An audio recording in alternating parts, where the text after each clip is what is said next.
Sir आज क्या फैसला हाईकोर्ट की तरफ से सुनाया गया? देखिए, आज माननीय हाई कोर्ट में एक केस में RC 8 में जितने भी 5 लोग थे सभी को बरी किया है। आज वो प्रोनाउंसमेंट के ऊपर लगा हुआ था, जिसकी आर्गुमेंट पहले हो चुकी थी और प्रोनाउंसमेंट के दौरान माननीय हाई कोर्ट ने जो निचली अदालत का फैसला था उसको बदल दिया है और सभी को एक्विट किया। जैसा कि हम आपको पहले भी बताते रहे हैं कि पूज्य गुरु संत गुरमीत राम रहीम सिंह जी इंसान जी को माननीय न्यायपालिका पर पूर्णतः यकीन था और है, और जो माननीय हाई कोर्ट ने, माननीय न्यायपालिका ने आज जो ये फैसला दिया है उसका हम पूर्णतः स्वागत करते हैं। कितने लोग थे इसमें और कितनी सजा इसमें? जी 5 लोग थे इसमें और उम्र कैद की लाइफ इम्प्रिजमेंट की इसमें सजा थी।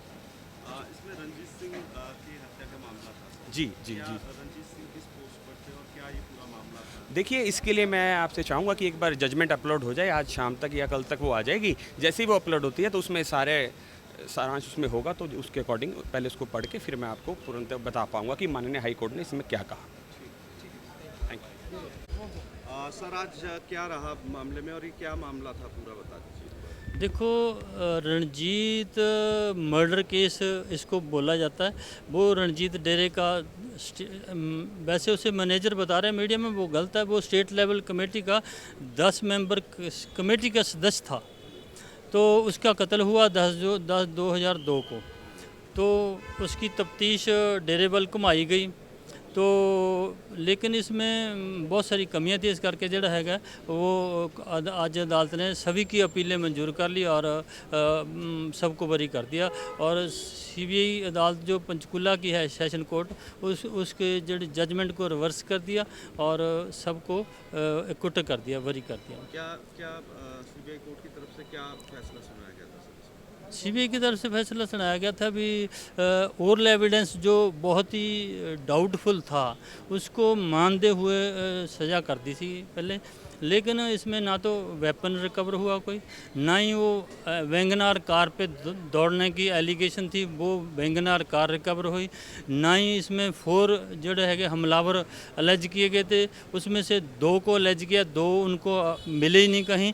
तो इससे बहुत सारी बातें थी। और सबसे पहले जो FIR लिखाई गई वो कंप्लेनेंट ने डिसीज्ड के फादर ने अपने गांव के सरपंच के खिलाफ लिखाई थी कि भी मुझे डाउट है, साड़ा इलेक्शन संबंधी झगड़ा है, उन्होंने मेरे बेटे को मारा है। तो बाद में 3-4 महीने बाद उन्होंने हाई कोर्ट को पत्र लिखा, उसमें भी मेरे क्लाइंट शब्दिल का कोई जिक्र नहीं था।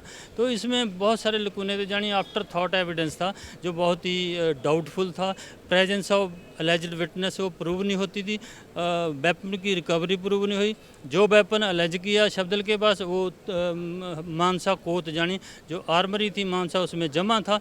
2002 में मर्डर होता, 99 में उसमें जमा कर दिया। उसको बाद में 9mm का pistol as a gunman issue हुआ था और एक की 47 हुई थी, वो उससे रिकवर हुआ MM का। लेकिन मर्डर जो है वो फोरेंसिक रिपोर्ट के मुताबिक 455 बोर के पिस्टल से हुआ था, जो किसी के पास से बरामद नहीं हुआ। टोटल कितने लोगों को सजा हुई थी राम रहीम? टोटल इसमें 6 अक्यूज थे शुरू में। ट्रायल क्योंकि बहुत लंबा चला, उसमें 19 साल ट्रायल चला, 4-5 साल और हो गए।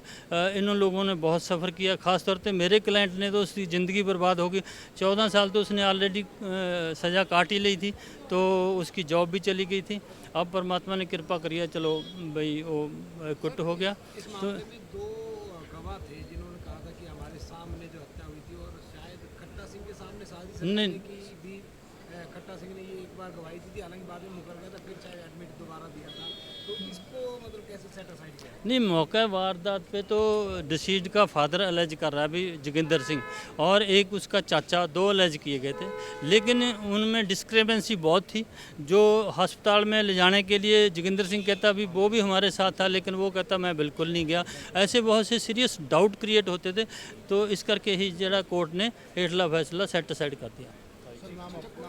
महेंद्र सिंह जोशी।